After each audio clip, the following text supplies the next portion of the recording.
पोलिओमायलायटिस. पोलिओमायलायटिस म्हणजेच काय? तर पोलिओ म्हणजेच काय? पोलिओ म्हणजे आणि पोलिओमायलायटिस हे काय आहे?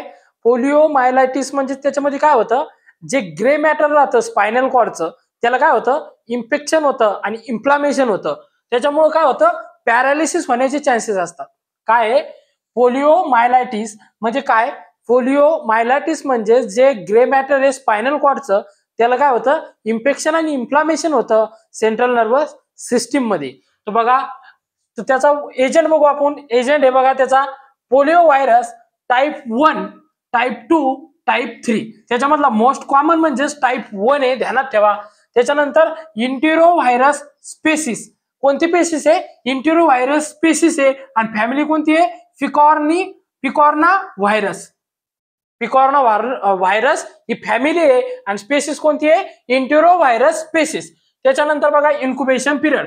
याचा इन्क्युबेशन पिरियड म्हणजेच काय? इन्क्युबेशन पिरियड म्हणजेच की व्हायरस बॉडीमध्ये आला म्हणजे इंटर झाल्याच्या नंतर साइन अँड सिम्पटम दिसायसाठी त्याला 7 ते 21 दिवस लागतात बघा.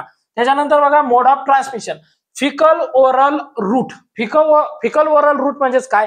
जो इन्फेक्टेड पर्सन आहे त्याचे जे फिसेस आहेत त्याच्या थ्रू म्हणजे त्यांच्या थ्रू जे आपण फूड त्यांच्या कॉन्टॅक्ट मध्ये जे आलेलं फूड त्याच्यामुळे काय होतं, ते आपण जर का हिट केलं खाल्लं तर त्याच्यामुळे ते डिसीज होतो बघा, पोलिओमायलायटिस. त्याच्यानंतर ड्रॉपलेट इन्फेक्शन पण त्याचा एक मोड ऑफ ट्रान्समिशन आहे. ते म्हणजेच आपण स्नीजिंग कपिंग केल्याच्या मार्फत पण ते स्प्रेड होऊ शकतं. त्याच्यानंतर बघा साइन अँड सिम्पटम्स मध्ये 4 याच्यामध्ये आहेत बघा.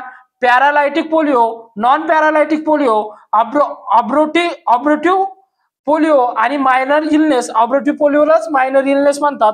आणि सब क्लिनिकल इन्फेक्शन. त्याच्यामध्ये बघू आपण पॅरालायटिक पोलिओ मध्ये पॅरालिसिस दिसते साइन अँड सिम्पटम्स मध्ये, ध्यानात ठेवा.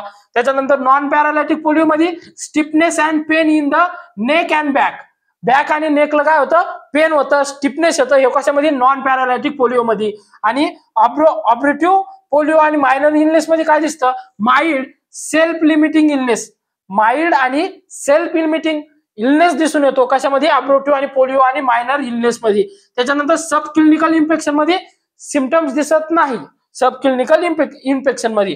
त्याच्यानंतर बघा ट्रीटमेंट मध्ये दिले जातात व्हॅक्सिन, त्या म्हणजेच ओपीव्ही आणि आयपीव्ही. ओपीव्ही मध्ये ओरल पोलिओ व्हॅक्सिन आणि आयपीव्ही म्हणजेच इनएक्टिव्हेटेड पोलिओ व्हॅक्सिन. तर आपण पोलिओ व्हॅक्सिन वर एक स्पेशल व्हिडिओ बनवला आहे बघा, त्याची लिंक मी डिस्क्रिप्शन बॉक्स मध्ये